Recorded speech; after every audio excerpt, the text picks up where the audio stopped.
Quand vous êtes 3 et que vous tenez vos engagements, ça veut dire que le personnel a l'obligation de le faire. S'ils ne le font pas, vous avez le droit de les mettre à la porte sans état d'âme. Il faut aussi tellement faire le salariat, l'entrepreneur, le freelance, pour finir vous vous amuser, pour bien vous n'avez plus le temps pour vous-même, même pour payer une chaussure, même pour vous faire plaisir, les petits plaisirs de la vie. Non. Au Cameroun, moi je le dis ouvertement, grâce aux particuliers qui va te dire, moi je veux pas un plan de 1, c'est 1 plus 1, je demande 2 millions pour faire le plan. Quel particulier ne te paye? Il y a un autre qui va demander des hôtels, même 7 étages. Tu demandes 2 millions juste pour le pas te payer ces 2 millions. Parce qu'il va estimer que c'est cher. Mais dès que le maçon va lui demander 10 camions de sable au chantier, pour 12 millions, il va porter, il va verser. C'est donc une question de culture. C'est une question de culture parce qu'il va aussi voir le sable, on va tourner les papiers, on va voir faire la maison avant, il va faire les photos, il va dire à toute la famille de son chantier avant. Parce que les 2 millions qu'il va te donner, tu vas faire les plans, ça va se au papier. Même si tu as besoin de la consommer, tu vas faire quoi, on ne voit pas. Parce que moi, par exemple, en tant que salarié, moi, ma banque m'a déjà appelé plusieurs fois. Vous avez la possibilité de prendre le crédit juste à telle valeur. Parce que je suis salarié, mon salaire passe là-bas. Ils voient les chiffres qu'on Ils disent, ok, monsieur, on peut vous donner le crédit juste à tel montant. Ils appellent constamment. Tu sais, ils appellent, ils disent que oui, venez chercher du crédit. C'est moi qui refuse d'aller prendre ce crédit-là, en fait. Il faut toujours avoir une porte de sortie en tant qu'entrepreneur. Toujours. Toujours avoir une porte de sortie au cas où ça plante ou bien ça marche mal. Si j'ai un projet que je suis sûr qu'il peut marcher, je préfère hypothéquer ma maison où je vis. Je prends un crédit, je me lance là-dedans. Parce que tu n'hypothèques pas, tu restes dans la misère, tu n'évolues pas. Tu es sur place, mais pourtant tu as une possibilité, une option de mettre ta maison en gage, d'avoir un argent et puis d'enlever dans une activité. Ça, c'est une culture qu'on n'a pas. Combien d'emplois est-ce que tu as? Combien de voitures est-ce que tu as? Combien de maisons est-ce que tu as? Et comment est-ce que tu t'épanouis dans ta vie de tous les jours?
Ouais, j'ai envie de savoir, parce que tu as dit tout à l'heure que tout ce que tu faisais en termes de freelance et d'entrepreneuriat, ça ne te distrait pas au travail.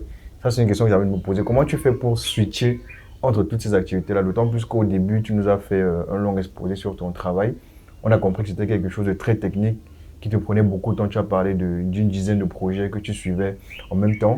Comment tu fais pour suivre tout ça? Et en plus, tu dis que tu nous as pris le cas du restaurant.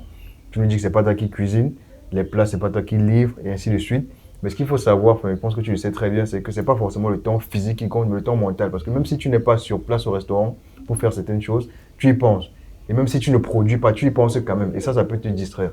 Et comment toi tu fais pour gérer toutes ces différentes activités-là et réussir à être performant, à être concentré au travail. Être concentré, mais surtout être rentable dans chacune des activités que tu fais, être efficace. Je crois que c'est le mot. Il y a deux secrets. En fait, moi j'ai deux secrets. Je ne peux pas parler secrets ou bien je veux deux secrets. Oui. Un qui est interne, l'autre qui est externe. Je préfère commencer par ce qui est externe, qui est beaucoup plus facile. Ce qui est externe, c'est quoi? Quand c'est le cas du restaurant, lorsque vous avez une activité qui est haute en tant que salariat, comme moi par exemple, la première chose, c'est de s'entourer d'avoir des bonnes personnes fiables dans le recrutement des personnes avec lesquelles vous voulez travailler. Si vous prenez les personnes, pour le cas du restaurant par exemple, chez moi la tâche était un peu plus facile parce que je faisais ma petite soeur. Donc, on va dire, le rôle du manager, c'est elle qui le faisait, je la faisais, je la chapeautais. D'accord. Donc, à 70% des tâches, c'est-à-dire qu'il y avait à faire réellement, c'est elle qui le faisait parce qu'elle avait plus de temps pour plus suivre. D'accord. Moi, quand je venais, c'était soit pour les commandes ou bien pour donner des OK, des non-OK, investir et autres. Donc, je lui faisais confiance, elle jouait très bien son rôle et ça se passait très bien. Donc, ça, c'est la première chose. Il faut bien choisir les personnes, ressources ou clés dans l'activité. Si vous mettez quelqu'un qui est incompétent, qui n'est pas dynamique, qui n'est pas professionnel, qui ne peut pas vous donner le résultat, vous le mettez à la porte parce qu'il va vous distraire et vous allez plus vous investir dans l'activité. Si vous avez mis un responsable de salle, parce que dans mon restaurant, j'avais 6 employés. J'avais un comptable, un responsable de salle, 2 cuisiniers, 2 serveuses. Et le salaire tournait autour de 400 000 par mois. La masse salariale totale? La masse salariale. D'accord. Bien sûr. La masse salariale tournait autour de 400 000. D'accord. Tous les mois, j'ai tenu 2 ans. Ça, c'est bien. Donc, si les personnes que vous mettez comme la responsable de ça, son job, c'est lorsqu'on a une commande, tu dois faire les achats, tu dois t'assurer que tu as tout le matériel, tu dois livrer. Puisqu'on avait les commandes ailleurs qu'on partait livrer, t'assurer que les plats sont prêts à temps, en heure. Et s'il y a des factures qu'il faut encaisser, t'assurer qu'on a délivré toutes les factures à temps et autres. Et ma petite soeur qui était au marché, c'est son travail en fait de venir superviser tout ça. Moi, je viens maintenant, je m'assure bien que, comme on a donné l'argent entre et que l'argent ne sort pas trop. Et que ce qu'on fait bien, que les clients restent satisfaits. Donc la première chose, c'est bien cibler les personnes. Le capital humain. Le capital humain.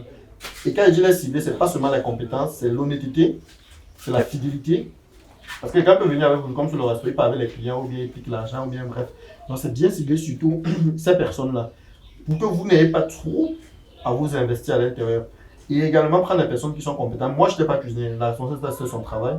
Je ne vais pas venir commencer à lui dire comme l'avocat avait au-dessus de ceci et cela. Non.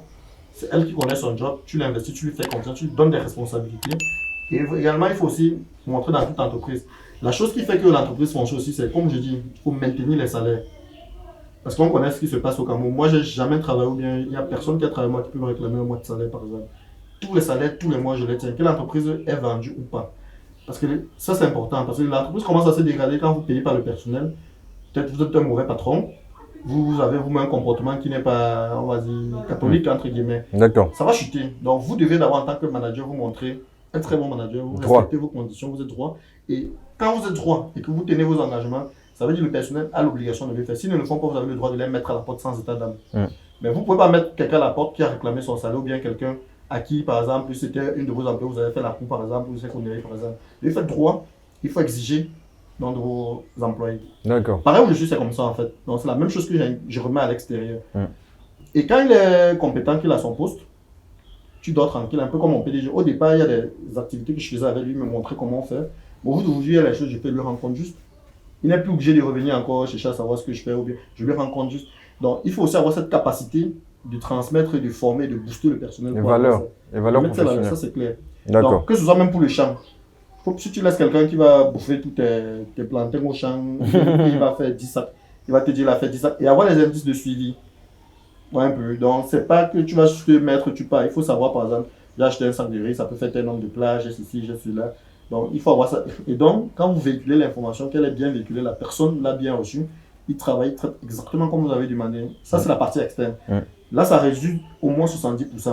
Maintenant la deuxième personne, quand moi je suis au travail, qui est interne, c'est avoir ce qu'on appelle la notion de gestion de son temps. Beaucoup de gens savent monter de ça, mais ils ne savent pas comment on appelle la gestion de son temps. La capacité organisationnelle par exemple. Je pense le cas tous les jours, hein. Tu peux te réveiller le matin, tu as 10 activités à faire, mais tu ne sais pas par quelle commencer, par quelle terminer, ni l'ordre des choses. Beaucoup de gens sont victimes de ça malheureusement tous les jours. Et c'est quelque chose par exemple que les gens, on n'a pas cultivé ou bien rien cultivé ça très peu. C'est une qualité importante d'un manager, la gestion du temps. Quand je dis la gestion de son temps, vraiment, c'est savoir. Moi, quand j'arrive le matin au bureau par exemple, si j'ai des réunions que je dois faire, à quel moment je lis mes emails par exemple, c'est un cas par exemple banal. Vous avez quelqu'un qui travaille, par exemple, dès qu'un mail tombe, il n'est pas aéroport. Non, je peux me dire, même moi par exemple, je me dis le matin, quand j'ai une réunion à faire en présentiel avec des collaborateurs, je fais d'abord des réunions, si j'ai laissé le travail, je le fais. Je prends par exemple la plage 11h, 12h par exemple, 30 minutes, je lis tous les emails, je réponds tous, je ferme, j'attends 14h. Si j'ai encore des emails à faire, sauf si j'ai des emails importants que j'attends de la journée pour pouvoir traiter une information ou bien faire quelque chose. Tant que je ne les ai pas, peut-être que j'ai noté quelque part. Par exemple, je les mets. Si j'ai des appels à passer, en fonction de la nature des appels à faire, par exemple, je les classe. Moi, le matin, quand j'arrive, la première chose que je fais, je prends une feuille, je prends un bout de papier, je note tout ce que j'ai fait pour la journée, mes objectifs de la journée, sur papier. Et je mets un ordre. 1, 2, 3, 4. Je mets en bleu. L'ordre en plus. Bien sûr, il y a un ordre. Je commence par ceci, après je vais faire ça, après je vais faire ça. Après... Dès que je fais, je barre. Et maintenant, quelles sont les activités que je peux faire en parallèle?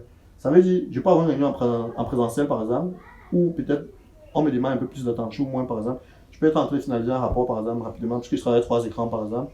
Donc, je sais comment est-ce que je m'organise. Maintenant, si je sais, par exemple, que quand à l'époque, par exemple, j'avais le restaurant, par exemple, je recevais très peu de coups de fil. Et je sais, par exemple, quand je prends ma pause de 10 h 12 h, par exemple, je peux passer les appels, savoir ça se passe comment là-bas, est-ce qu'il y a un truc, et c'est même pas tous les jours. Voilà, en ce moment, c'est uniquement. Et même à mes employés qui étaient au restaurant, puisqu'ils savaient que j'étais employé, je leur ai dit voilà, dans tel place, ne m'appelez pas. Parce que vous m'appelez, je ne vais pas résoudre. Si il y a un problème, référez voilà, à la gérante qui était ma soeur à l'époque, c'est elle qui va répondre. Parce que si tu l'as dit, ne m'appelle pas à telle heure. Parce qu'à telle heure, je ne vais pas te répondre. Ou bien, voilà, sauf si c'est une urgence, tu envoies un SMS ou autre. C'est clair, c'est des bases qu'il faut établir pour rester concentré. Sinon, On va t'appeler aujourd'hui que le frigo est en panne, par exemple, ça arrive au restaurant. On pleure pas, le poisson va se pourrir. Non, non, non, non. Il y a un gérant, il y a un numéro d'un frigo. Vous appelez, vous prenez ce qu'il faut. Si il y a l'agent de l'accueil avec tout le monde, toutes les situations sont déjà pré-paramétrées. D'accord. Il y a toujours les exceptions, mais si à midi tu as le temps, ou bien en fin de journée, maintenant qu'elle finit à 18h, c'est que bon, à 18h maintenant, c'est telle activité, comme pour le champ par exemple. Tu vois, aujourd'hui, il a commencé à pleuvoir, mais il n'a pas commencé à pleuvoir, on va commencer à récolter quand il faut appeler, peut-être pour le transport. En soirée, quand je finis autour d'une bière avec des amis, parfois même c'est autour d'une bière avec des amis, hein, je suis en train de boire, ça peut être sur WhatsApp, tu donnes des instructions, tu prends la température, tu fais tes petits trucs, tranquille. C'est ça que je dis, tant que l'activité là, c'est pas comme si c'est une activité qui requiert toute mon attention, ou bien je suis un peu obligé d'aller faire un calcul, des plans, vérifier et tout, là je dis pas charger, non. C'est pour ça que moi j'ai pris une activité qui n'est pas directement parallèle à ce que vous faites, directement à ce que je fais, pour ne pas être plongé dans à fond à l'intérieur. D'accord. Donc, dans le fond aussi, c'est les paramètres à prendre. Et savoir est-ce qu'il y a des activités que même étant à distance, vous pouvez suivre. Ça veut dire, même quand je me déplace, parce que je suis hors du pays, je dois suivre l'activité. Et tous n'ont pas mon GSM, il faut peut-être joindre par WhatsApp ou bien autre. Mais il faudrait voir parce que je ne suis pas là que l'activité ne tourne pas. Exactement. Voilà. Exactement. Il faut prendre cette disposition et savoir s'organiser. On fait telle chose, tel moment. On fait pas telle chose. Il ne faut pas mélanger en fait. D'accord, parce que je posais la question surtout parce qu'il y a beaucoup de salariés qui sont aujourd'hui, excusez-moi le terme, des voleurs, j'ai envie de dire, qui volent le temps de l'employeur. Parce que lorsque l'employeur paye un service, c'est pour avoir un rendu derrière. Et tu te retrouves avec des gens qui ont 8 heures de service dans la journée, mais qui dans les 8 heures prennent peut-être 3-4 heures pour faire leur propre activité. Donc là, tu dis que tu gères ça avec 2 points principaux. Le capital humain, donc les gérants que tu mets à la tête, et toi tu viens pour chapeauter et piloter tout. Et deuxièmement, c'est la gestion du temps. Donc tu places chaque chose efficacement dans ta journée. Est-ce qu'il y a un troisième point ou c'est tout? Le troisième point, non. Puisque moi, par exemple, quand on va dire les 8 heures, moi, j'ai jamais travaillé 8 heures déjà en entreprise. C'est beaucoup plus ou beaucoup moins? J'ai beaucoup plus. Quand je quitte tôt, parfois, c'est 19h, 20h. D'accord. Et s'il y a des raisons, comme je disais tantôt, quand je planifie ma journée, par exemple, je vais dire, s'il y a un rapport, par exemple, une note de calcul ou bien un rapport que je dois faire, généralement, en journée, comme j'ai plusieurs collaborateurs, j'ai des ingénieurs qui travaillent sur moi avec des projecteurs, des dessinateurs et autres, par exemple, et je reçois aussi parfois des gens. C'est difficile entre 8h et 14h de se concentrer. Parce que tu es en train de recevoir, parfois il y a des réunions, parfois il faut montrer au dessinateur, non, le plan, s'il faut comme ça, l'ingénieur, donner des consignes, expliquer. En fait, je fais ça tout le temps. Quand je vois par exemple sur une note de calcul que je n'ai pas besoin d'un collaborateur pour le faire, que c'est une tâche, je me mets dessus à fond seul. Je sais qu'ok, vers 16h, 17h, quand tout est un peu plus calme, tu peux le travail finir avant vers 16h. Je vais me mettre dessus, j'aurai 1h, 2h, je vais le finir. Donc c'est aussi une question d'orientation quand je dis, ça peut être même en journée. Où je peux être là, je dis, mais quand je dis donc, de 8h à 11h, je suis occupé. Une réunion ou bien quoi, je ne sais pas. Je dois me mettre à fond là-dessus.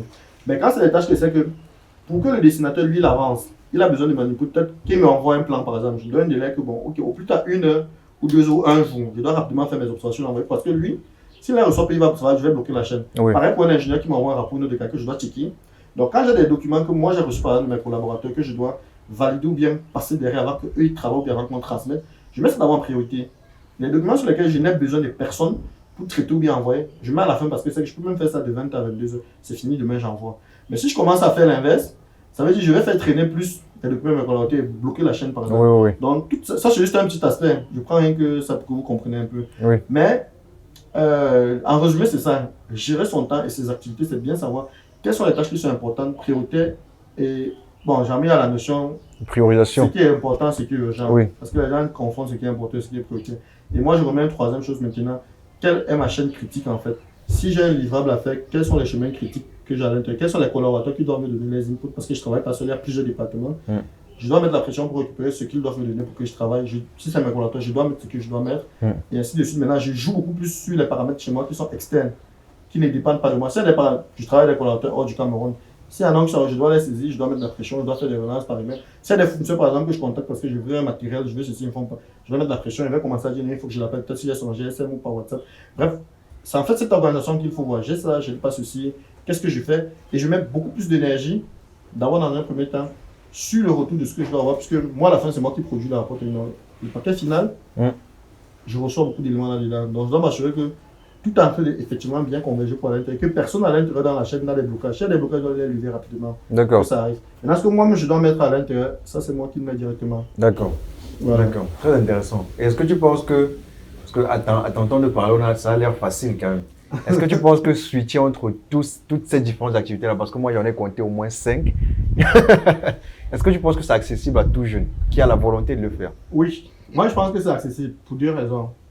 Comme moi j'ai dit, tout dépend de la vision qu'on a, du degré de motivation et de ce qu'on fait de son énergie, son temps. Moi, à un moment donné, par exemple, quand j'étais encore célibataire, puisque j'ai fait les premières années, j'ai commencé à 22 ans, dans les 5 premières années, quand j'étais encore célibataire, tout fait, tout flamme. Jusqu'à 27 ans célibataire? Oui, oui. Oui. On pourra peut-être en parler dans la suite de l'émission. Donc, moi, la première chose qui me gênait un peu plus, c'est que je rentrais du travail parfois vers 19 à 20 heures. J'avais rien à faire, je m'ennuyais en fait à la maison. Bon, des fois, parfois, on boit des bières, un peu. Oui. Bon, j'avais un bon salaire, j'avais pas de charge, j'avais rien. En fait, à un moment donné, je disais comme je disais à mes amis, j'avais l'argent, je n'avais pas de problème. Je cherchais pas de problème. On voit les problèmes. Voilà. Mais à un moment donné, moi aussi, je m'ennuyais en fait. Oui, tu as essayé d'occuper ton temps. Oui, le week-end, si je travaillais, le week-end, parfois, je travaillais, après le dimanche, voilà. Et moi, je suis plus trop dans une mouvance où je vais rentrer à 16h. Je me dis, bon, je rentre à la maison à 16h, de 16h jusqu'à 22h. Je suis là, je vois à la télé.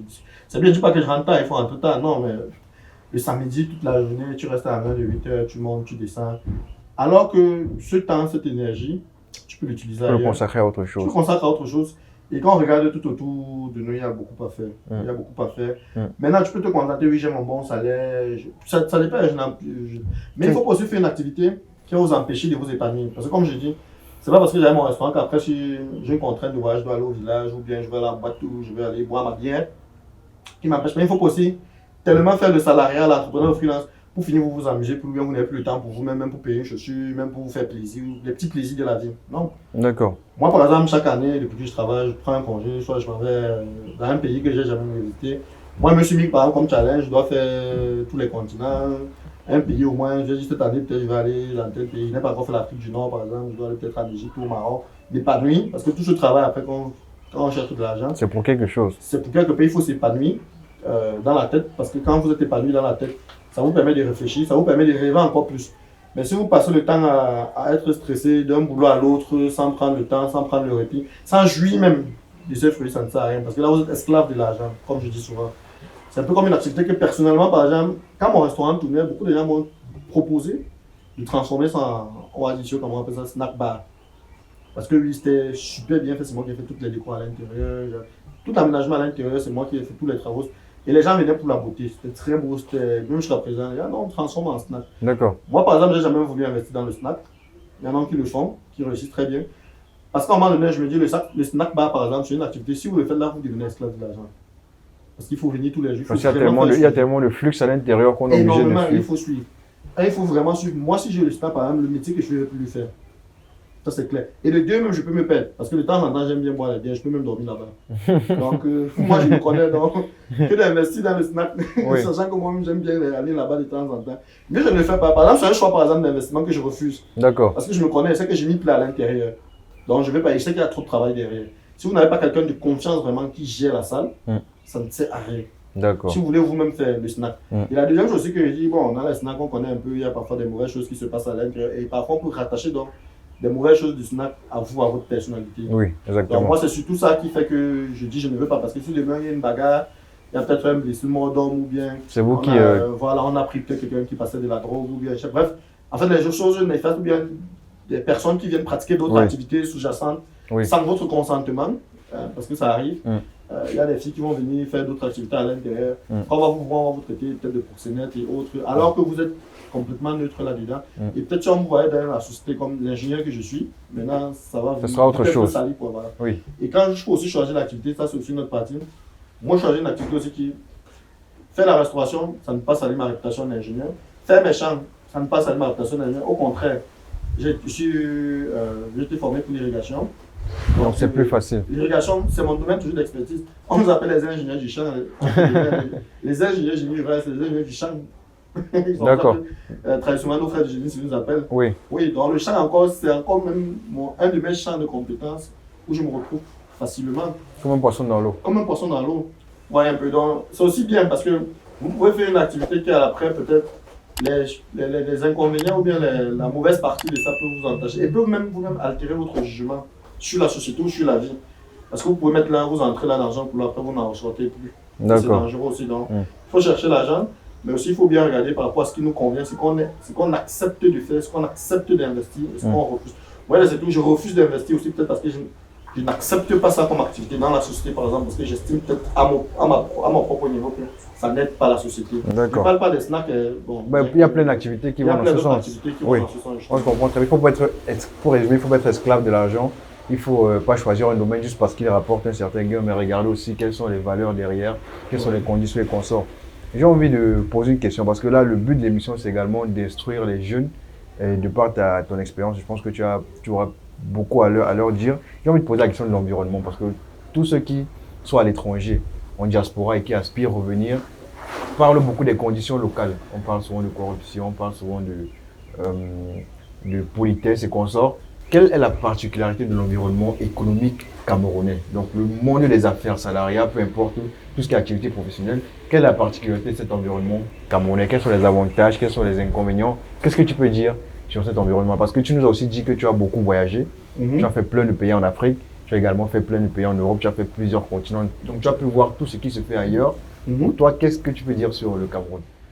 Bon, ce que je peux dire, avant, je vais encore faire une petite parenthèse, j'ai oublié une activité que j'ai fait aussi. Oui, la 6e. Mais j'ai commencé, je ne l'ai pas pratiqué. Je me suis formé en tant que pisciculteur. D'accord. Oui. Je me suis formé, je suis allé, je voyais l'élevage du poisson. Je voyais comment ça rapportait, parce que moi j'aime bien manger du bon poisson. C'était les poissons chers. J'ai commencé, j'ai sorti mon argent pour payer la formation. Les silures là? Oui, les silures. D'accord. J'ai sorti, j'ai payé mon argent, j'ai payé la formation. Et aussi la myciculture, dans la culture des champignons. D'accord. J'ai payé pour recevoir ces formations. Mais après, maintenant, moi, dans l'implémentation, quand j'ai commencé à monter le business plan, je me suis rendu compte, ça devait me prendre peut-être un peu plus de temps. C'était aussi un peu délicat, parce qu'il faut nourrir les poissons, il faut avoir un espace déjà. Où je suis, ce n'est pas chez moi. Il fallait trouver un emplacement. Bref, j'ai vu des contraintes ou bien des barrières qui m'ont empêché, par exemple, de me lancer dans cette activité. D'accord. Or, c'est des activités aussi, par contre, certains qui le font réussissent très bien. Pourquoi? Moi, j'ai un ami, par exemple, on a fait la formation, lui, il le fait. Parce qu'il a un seul paramètre qui surclasse le mien. Il était dans sa famille, il avait un très grand espace, il ne faisait rien de ça. Et lui pouvait donc faire la piscine hors sol, il avait des bacs. Il avait le puits. Donc il avait un environnement qui était favorable pour lui pour implémenter cette activité par rapport à moi. Donc ça, c'est pour faire une parenthèse sur les activités. Ne pas faire le suivisme. Voilà, ne pas faire le suivisme et comme je dis, introyer son environnement. Si je vis dans un immeuble et que je suis au 2e étage, dans un simple appartement, celui qui est chez lui, chez ses parents par exemple, qui a 100 mètres carrés, 200 mètres carrés de coût, s'il veut fumer du poisson pour vendre, il peut le faire. Mais moi, dans l'immeuble, je vais fumer le poisson pour tuer l'immeuble. Si je veux tout faire de la culture, vous voyez un peu. Exactement. Donc, l'orientation aussi, comme je dis, c'est là. Quand je parle d'environnement, c'est vraiment profond. Donc, quelqu'un dans un environnement, vous qui êtes ici, quelqu'un qui peut être ici, qui a sa cour, qui peut briser, qui peut fumer son poisson pour vendre, par exemple, il peut même fumer du poulet, faire comme activité. Oui. Ou bien faire de la pisciculture, ou bien de la culture du champignon, parce qu'il a l'avantage de l'espace que vous n'avez pas, vous pouvez avoir l'argent. Ouais, vous pouvez être bloqué. Maintenant, quelqu'un peut être aussi chez lui dans son petit appartement, il a juste sa tête et il connaît créer les comptes des entreprises, gérer ça. Il reste aussi là avec son ordinateur, il faut aussi ce genre de travail. Donc ça, je dis l'environnement, ça aide. Donc il faut aussi bien. Donc ça, je une petite parenthèse. Maintenant, pour revenir à la question. Sur l'environnement économique du Cameroun, c'est très difficile. Ça, il ne faut pas mentir, il ne faut pas dire aux gens, il ne faut pas faire croire que c'est facile. Et je pense même que c'est facile nulle part. Je pense pas que ceux qui sont en France, si vous interrogez un ingénieur français, un comptable français en Allemagne ou bien en Belgique, qui vous dirait que voilà, c'est facile. Moi, je pense que les difficultés, qu'on soit en Occident, qu'on soit au Cameroun, il y a d'abord des difficultés des deux côtés. Ça, moi, je préfère le préciser, parce que j'étais de l'autre côté, j'étais aussi ici. Il y a des difficultés des deux côtés, mais ce n'est pas les mêmes difficultés, par exemple. Les difficultés qu'on peut avoir au Cameroun, certaines difficultés au Cameroun peuvent être des facilités en Europe, et l'inverse aussi est vrai. D'accord. Les facilités de l'Europe peuvent être des difficultés au Cameroun. Ça, c'est la première chose qu'il faut dire. Si on veut parler de l'environnement de corruption, c'est clair qu'il y a la corruption un peu partout dans les pays, peut-être ici au Cameroun. Mais est-ce qu'il y en a un peu plus que d'ailleurs? Dans les pays, j'ai vu la corruption. Moi, je n'ai pas. Moi, je suis toujours sceptique à la notion de corruption parce que c'est pas comme s'il y a un appareil qu'on pointe sur quelqu'un, qu'on a un taux de corruption, qu'on peut dire. Voilà, je pense que. Je ne sais pas sur quoi les analystes se basent pour dire que peut-être le Cameroun est plus corrompu ou bien qu'ils font l'échelle là. Ça, je ne peux pas dire, je n'ai pas les critères ou les paramètres de choix. C'est aussi important de les avoir parce qu'on peut savoir sur quoi est-ce qu'ils se basent pour dire vraiment que les gens sont corrompus. Je ne dis pas qu'il n'y en a pas. Ça existe partout, même en Europe, il y a la corruption. Oui, exactement. Exactement. Maintenant, l'environnement de travail. est-ce qu'il est vraiment difficile en tant que tel?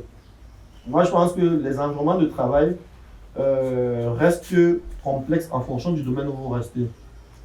Je prends le cas, par exemple, comme je dit tantôt.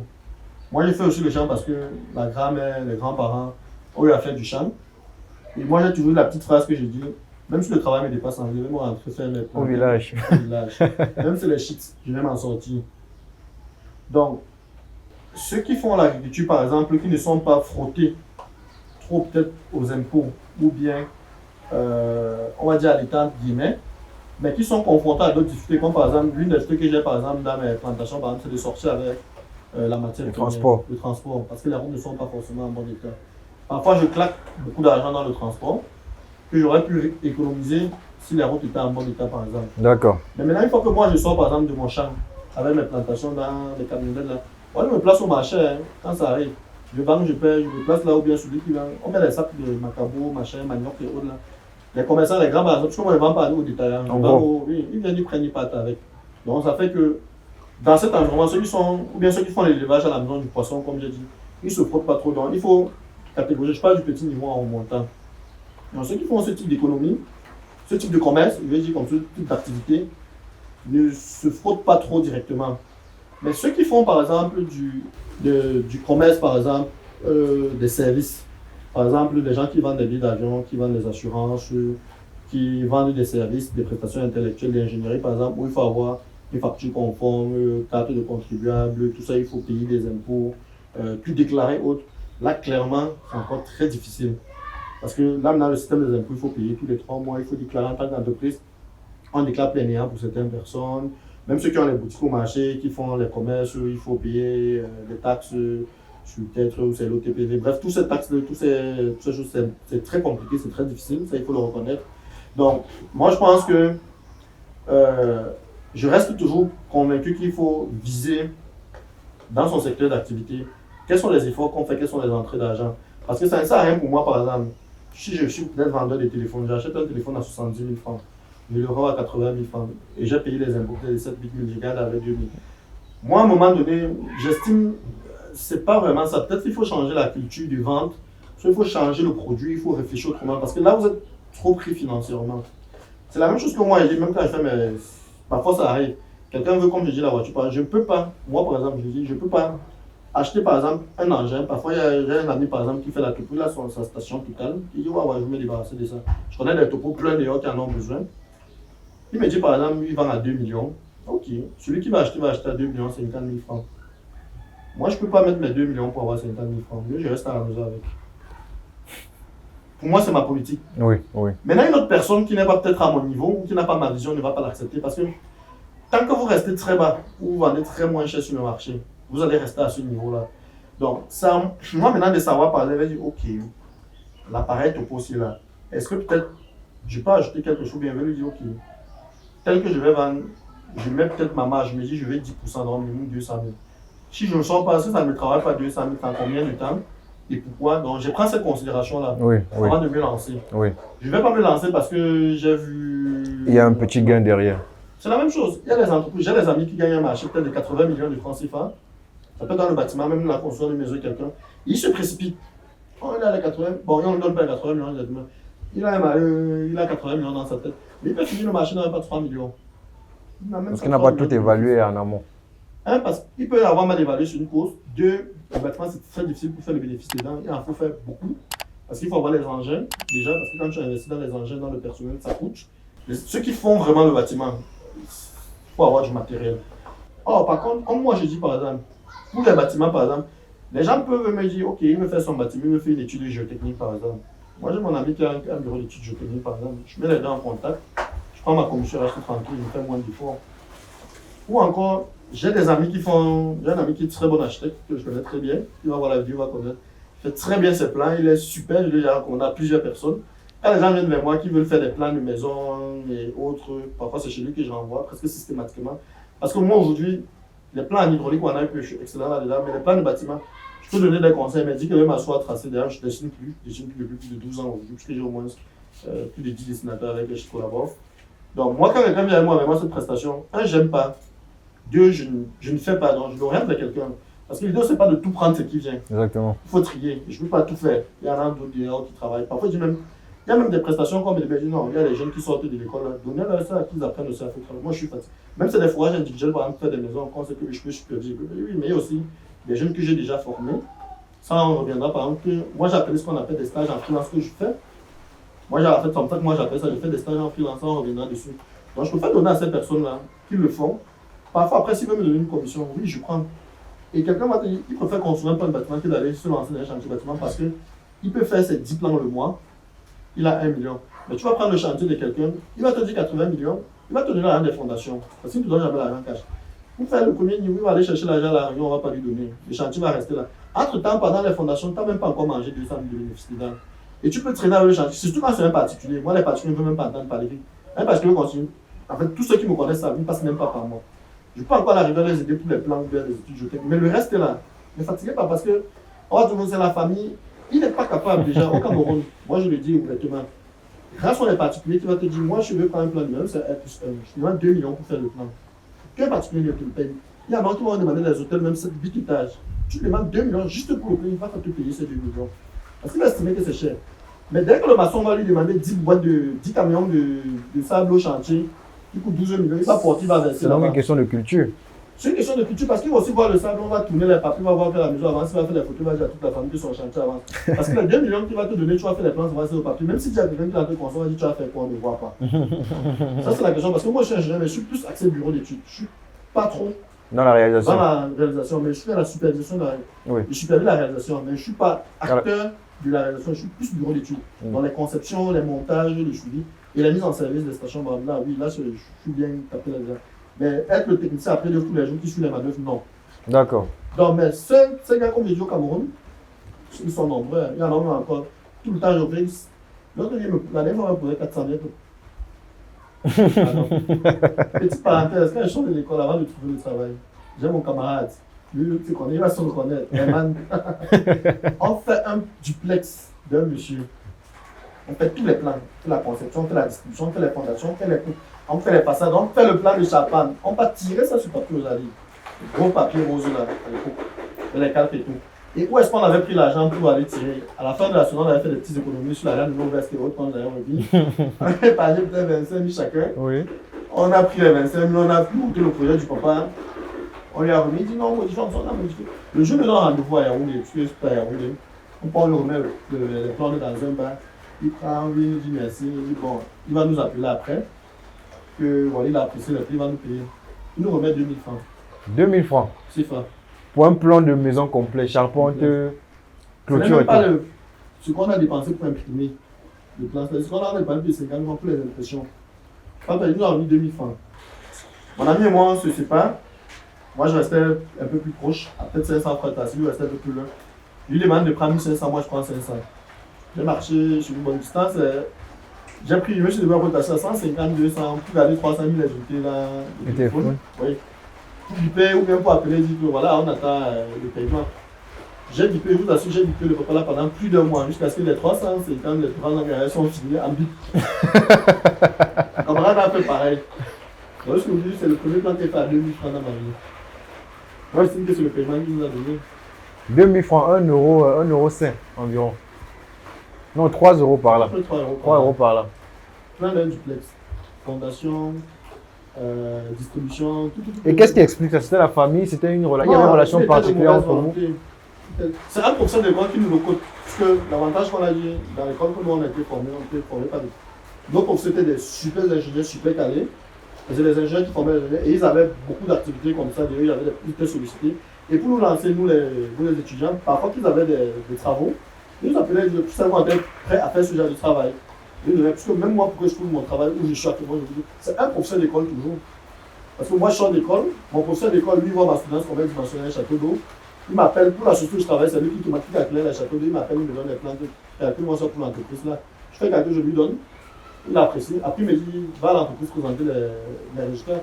J'arrive, le blanc qui était là, que j'ai le directeur qui était là, lui, c'est où il me paye, c'est toi qui fais les notes de calcul. Je lui dis, toi, viens travailler, c'est tout.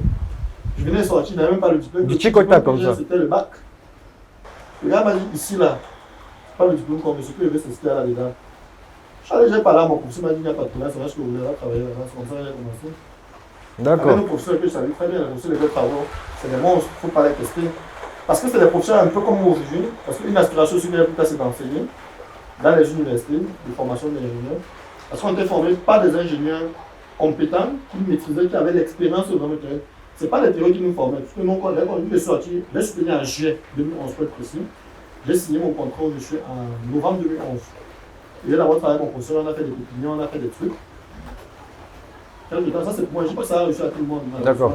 Mais on était directement prêt à l'utiliser. Et c'est là que le professeur qui nous a mis en contact avec le monsieur qui venait du texte. Parce que mon professeur, c'était mon professeur de lycée, il était fatigué de faire ce genre de travail. Il a dit, les étudiants nous a appelés, nous a confié. Donc on a fait, le papa aussi, on lui a fait confiance. Parce que, et nous, on voulait en fait démontrer ce qu'on sait faire. Donc ne regardez pas l'argent. Donc l'idée pour nous, c'était de faire le plan qu'on montrait dans la machine. Non. Après, on a montré mon professeur, il était très content. D'accord. On a eu le 2000 francs. Donc aujourd'hui, quand quelqu'un vient, même si j'ai 400 000 Vous avez l'expérience. Non. D'accord. C'est un. Je peux pas encore appeler un jeune qui sort de l'école, fait même ses 400 000 francs, tu peux accepter ça. Et c'est normal. Et même si on ne le fait pas, c'est qu'on ne les aide pas en fait. Donc moi-même, dans certains travaux, j'estime qu'à mon niveau, pas que je vais avoir un très grand niveau, mais s'il y a des prestations pareilles, de faire bénéficier aussi les jeunes, les apprenants ou bien les jeunes qui ne connaissent pas encore. D'accord. On ne va pas tout prendre. D'accord. Donc tu as un pur produit camerounais, un bon produit camerounais, parce que tu travailles aujourd'hui avec des multinationales, donc je pense que ta compétence est internationale aussi. Oui. D'accord. Donc on était sur la question de l'environnement camerounais, donc quelles sont les spécificités, les avantages et les inconvénients. Tu nous as dit que la corruption c'est juste une façade, j'ai envie de dire, qu'on n'a pas réellement les indicateurs qui permettent de dire que tel pays est plus corrompu que d'autres. Donc on va laisser ce plan-là. Tu nous as parlé également du papa qui vous a fait faire des plans mais qui n'a pas été honnête en sortie. Je pense que ça aussi c'est un élément de l'environnement. Est-ce que tu as d'autres éléments? Financement peut-être Oui, le financement, moi je pense que lorsqu'on mûrit un projet, le plus dur c'est que tous les projets échouent parce que beaucoup de gens ne mûrissent pas bien leur projet en fait. Beaucoup de gens ne mûrissent pas bien leur projet. Et ça peut faire papoter tout. Parce qu'aujourd'hui, vous pouvez avoir l'idée, vous n'avez pas le financement. Vous pouvez avoir les deux, mais ça ne marche pas. Donc, moi je pense que la première chose c'est de bien mûrir l'idée. Le projet, il y a beaucoup de projets qui sont assez maturés. Quand je dis maturé, c'est maturé sur tous les plans. Parce que écrire un projet, par exemple, je veux me lancer par exemple dans l'utilisation par exemple des chips. Donc, je ne veux plus faire les chips comme on fait là au quartier. Je veux faire un peu comme il y a quelqu'un qui fait une publicité des chips que vous voyez là. Oui. Joka Chips, on peut dire le nom. Voilà. Oui. Tout Camerounais peut faire un équivalent du Joka Chips parce qu'il n'a pas le monopole. Et c'est ouvert. Parce qu'en Europe, pour la même marque, il y a donc plusieurs produits concurrentiels. Oui.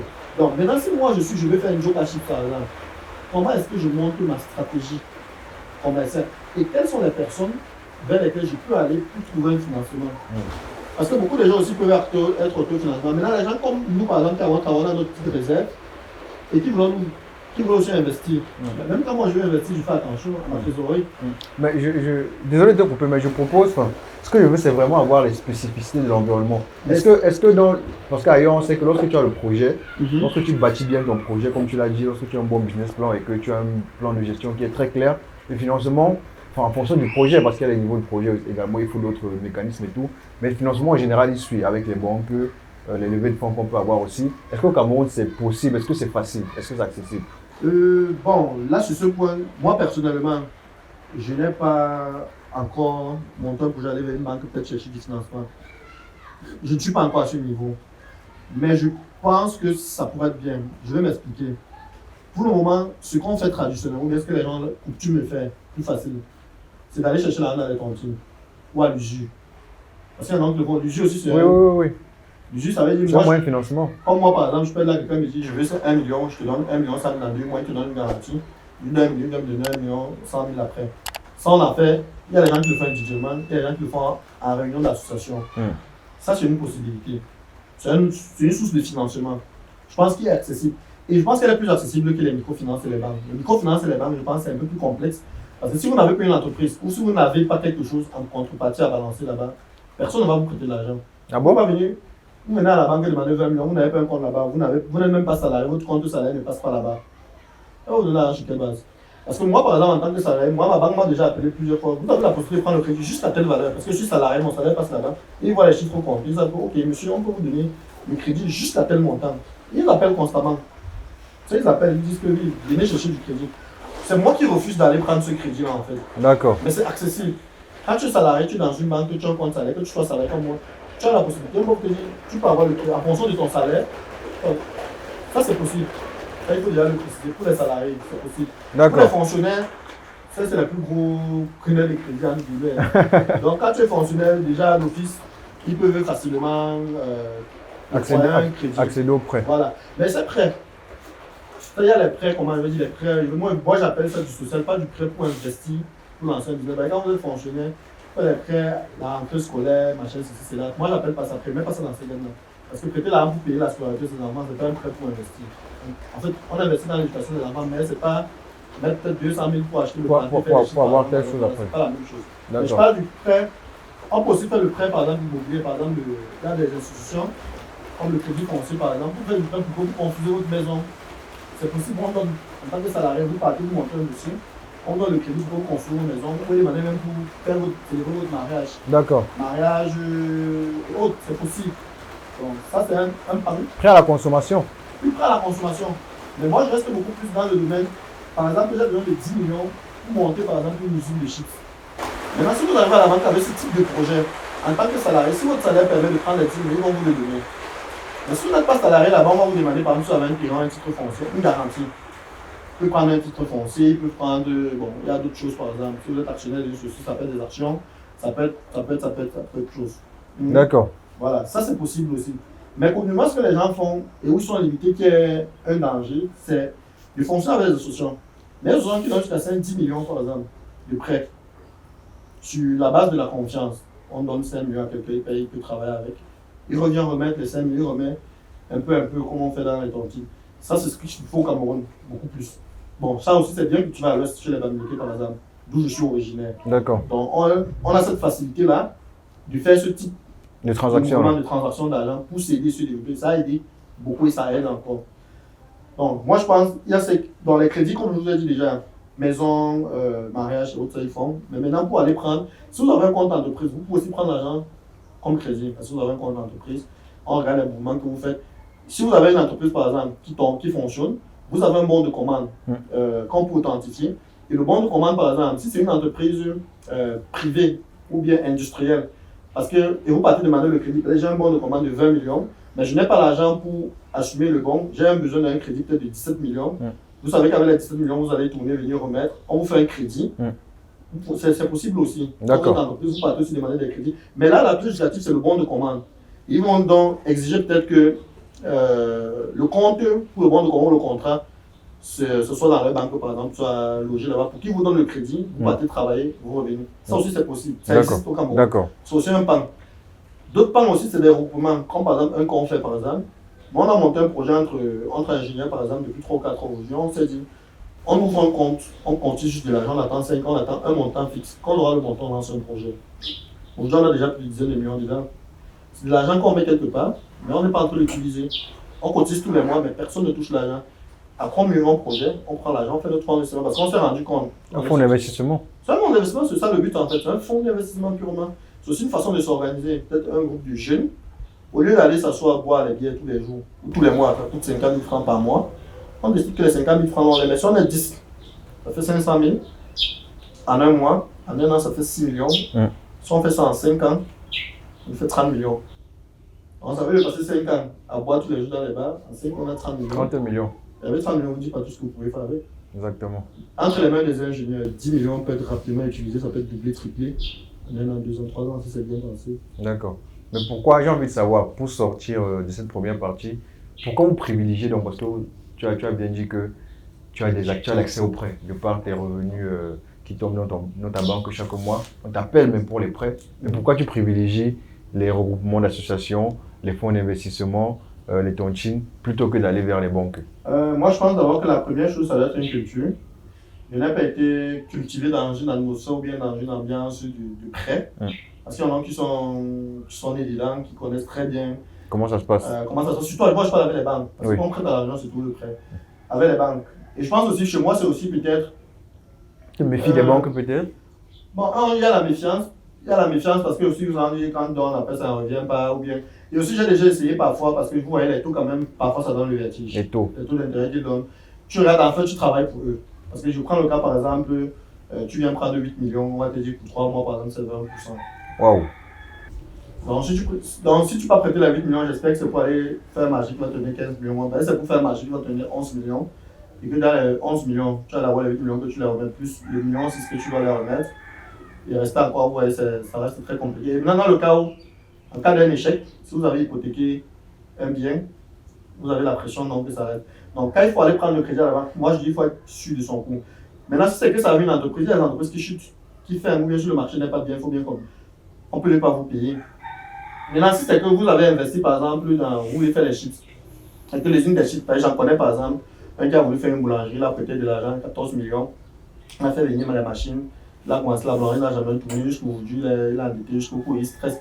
Et ça le met dans un autre état. Donc, moi, pour la première chose, je préfère d'abord éviter de me mettre dans une situation où. Si moi j'ai un projet aujourd'hui très bien mûri, comme je dis par exemple, ma salle de fête, si je trouve un très bon emplacement par exemple, que je sais que par exemple là on me demande 50 millions, je sais que non, la construction des plaies, tout c'est moi qui vais les faire, je peux réussir à construire, je vais aller chercher ces gagnants là-bas. Moi j'irai parce que là je suis certain de mon coût, parce que c'est une salle de fête, si c'est 500 places, c'est 1 million à moins quand tu ouvres d'un coup. En un mois tu peux faire 4 millions, en un an je peux faire 40 millions. Moi je fais 50 millions sur 3 ans même pour le faire, là je fonce directement. Si j'ai un projet sûr et certain, je dois m'assurer déjà que ce que je m'en vais faire avec l'argent, je suis capable de rentabiliser, ça c'est bien. Mais si je pense qu'il y a un doute, si c'est pour une entreprise que j'ai pris, c'est que l'entreprise par exemple ne paye pas, les entreprises pour travailler pour elles ne payent pas. Il y a des gens qui prennent le crédit pour aller faire un marché public par exemple, sur le BIT peut te payer après 2-3 ans par exemple. Donc vous allez voir que vous avez pris un crédit de 2 millions, quand le BIT va vous payer, vous aurez même déjà fini de rembourser les intérêts avec le bénéfice et vous serez toujours dans les dettes. Donc chacun doit bien cibler quand il veut prendre sa dette et vers le marché parce que il y a les bons payeurs, comme on dit d'ailleurs. Oui, il y a les mauvais payeurs. Il faut savoir qui est ton payeur, mais il faut savoir est-ce que tu es capable d'exécuter aussi la commande que tu as prise en temps et en heure pour être payé. Ça, c'est la condition. Maintenant, si c'est un projet, comme j'ai dit, monter une usine de chips ou bien autre, il faut être sûr de ton coût. Il faut avoir fait une très bonne étude de marché. Que lorsque tu vas prendre, parce que lorsque vous voulez monter chez l'entreprise, il y a des coûts fixes que là, vous allez dépenser, ça ne peut plus revenir. Si vous avez acheté du terrain, si vous avez acheté des machines, si vous avez tout cet argent, ça va rester bloqué là. Maintenant, si vous partez par exemple, je prends un cas par exemple, je dis, je vais monter plutôt une société de location de voitures, je vais 20 millions, je vais acheter les voitures, je vais commencer à louer la voiture. Je sais que si j'achète les voitures par exemple, je commence à louer 2-3 mois, ça ne donne pas. Les voitures, on peut les revendre. En les revendant, j'ai au moins 70-80% du crédit d'achat des voitures, je peux au moins remettre. Je ne suis pas trop asphyxié. Donc, tant que dans l'activité, vous regardez aussi, il faut toujours avoir une porte de sortie en tant qu'entrepreneur, toujours. Toujours avoir une porte de sortie au cas où ça plante ou bien ça marche mal. Je peux récupérer au moins une partie. Bien sûr. Si vous ne perdez pas d'absence, pour moi ordonné. Il faut toujours avoir une porte. Il faut regarder, oui, si ça marche, voilà. Maintenant, si ça ne marche pas, dans mes pères, comment je limite la casse. Et en limitant la casse, je m'en sors comment si j'ai pris un crédit à la banque. Ça, je pense que c'est un peu. Mais pour revenir maintenant à la culture d'avant que je vais dire aussi, c'est que je pense qu'au Cameroun, dans beaucoup de cultures, on va dire africaines, on est aussi trop resté avec la culture d'appropriation. C'est pour ça que beaucoup de gens ne veulent pas faire du crédit. Je prends un cas simple. Moi, j'ai mon père, par exemple, qui a sa maison, une maison simple, un plein pied, qui peut être 250 mètres carrés, bâti, qui l'appartient, mais il va rester, ça peut être vrai pour lui ou bien pour beaucoup de Camerounais même qui vont regarder la vidéo, il va rester à la maison, il a un projet peut-être même de 2-3 millions, il ne peut pas avoir les 3 millions. Dans ce temps, il ne peut pas les prendre, il va pas là à la banque, les chercher. Peut-être parce qu'il va dire à la banque qu'on va pas donner, il aura peur de X ou Y. Et ça, c'est un frein très grave. Pourquoi? Moi, je me dis, à un moment donné, certaines personnes, il faut prendre le risque. Ça veut dire quoi? Si j'ai un projet que je suis sûr qu'il peut marcher, je préfère hypothéquer ma maison où je vis, je prends un crédit, je me lance là-dedans. Parce que tu n'hypothèques pas, tu restes dans la misère, tu n'évolues pas, tu es sur place. Mais pourtant, tu as une possibilité, une option de mettre ta maison en gage, d'avoir un argent et de te lancer dans une activité. Ça, c'est une culture qu'on n'a pas. Beaucoup n'ont pas. Beaucoup préfèrent rester, vous allez voir la maison. Et pourquoi même il reste là? Je reviens plus loin. Quand on a commencé à travailler comme moi quand j'étais plus jeune, vous allez voir, beaucoup de parents m'ont beaucoup plus occupé. Tu as commencé à travailler, tu as l'argent.